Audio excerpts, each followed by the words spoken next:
Hello guys! Magandang araw! So for today's video ay gagawa tayo ng masarap na recipe sa itlog. Tara guys, simulan na natin. Una, magbabati lang tayo ng 4 na pirasong itlog. Siyempre, lalagyan natin yan ng paminta at saka ng konting pampalasa. Magic syrup yung ginamit ko guys na pampalasa.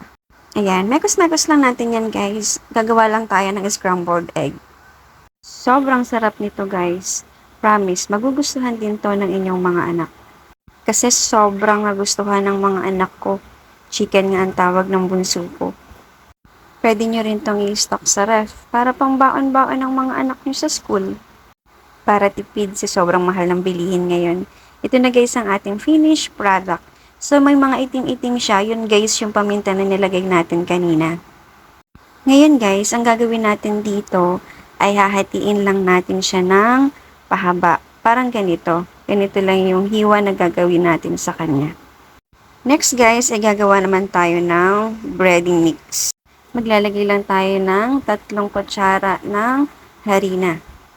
Maglalagay din tayo ng 2 kutsara ng cornstarch para yan yung magpapakrispy sa ating itlog. Next, ay maglalagay din tayo syempre ng paminta. Lalagyan din natin to guys ng pampalasa.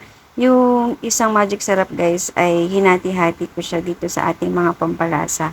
Huwag masyadong marami kasi baka umalat yung ating lulutuin. Then mekos-mekos lang natin yan guys hanggang mag-combine lahat ng mga ingredients na nilagay natin. Nilagyan ko din pala to guys ng breading mix yung nabibili sa tindahan. Nilagyan ko lang siya ng konti para lumasa sa ating harina. Ayan guys, haluin lang natin ng mabuti para mag-combine talaga yung mga ingredients na nilagay natin.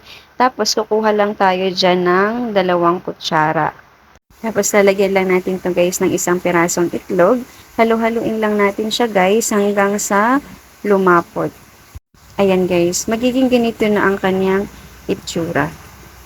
Lagyan lang natin guys ng konting tubig kasi dito natin isasawsaw yung scrambled egg natin para dumikit yung mga breading mix na ginawa natin kanina. Ayan, magiging ganyan na yung itsura niya guys. Ganito lang guys yung gagawin natin sa scrambled egg. Paulit-ulit, ikukot lang natin yung egg natin sa ating breading mix na ginawa para maging crispy yung ating egg. Alam niyo ba guys, habang gumagawa kami nito, yung dalawa namin junakis, ay gustong-gusto ng kumain. Kasi nakita nila yung egg. Favorite kasi nila yung egg. Kaya naman yung mga excess na egg, yun yung binigay namin sa kanila. Ito na guys, lahat ng ating nagawa. Ito na guys, ipiprito na natin siya. Dapat guys, deep fry para maging crispy talaga yung ating egg. Dapat sa low heat lang natin siya guys iluluto kasi baka masunog. At kailangan nakabantay ka guys kasi babalik-balik na rin mo siya para hindi masunog. Pag nag-golden brown na guys, pwede na natin yun hanguin. Next guys, ay gagawa tayo ng creamy sauce. Una guys, maglagay tayo ng butter. Medium heat lang guys yung gawin natin para hindi masunog yung butter. Then maglagay tayo ng corn and carrots para naman may gulay ang ating sauce. Yung corn din guys ay magbibigay ng manamis-namis na lasa sa ating sauce. Maglalagay din tayo guys ng 2 kutsara ng harina para lumapot ang ating sauce. Maglagay din tayo guys ng kalahati ng chicken cube. Next guys ay maglagay tayo ng pakonti-konti ng water para lang hindi magbuo-buo ang ating harina. Ayan guys, pag ganyan na yung itsura niya, pwede na natin ilagay ang ating evap. Isang lata guys ng malaking evap yung ginamit ko dito, yung angel. Para talagang creamy at malinamnam ang ating sauce. Nailagay na natin guys ang isang latang evap.